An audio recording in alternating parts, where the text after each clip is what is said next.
الغيوب جمالا، وألون الدنيا بأجمل بسمة، وأكون للخير العميم مثالا.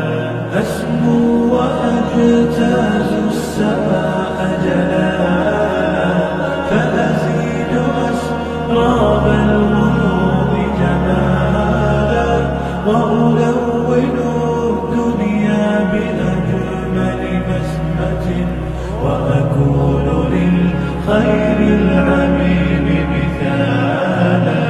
وأراقب الرحمن جل جلاله، وتقدست أسماؤه وتعالى، وأكون للوطن الحبيب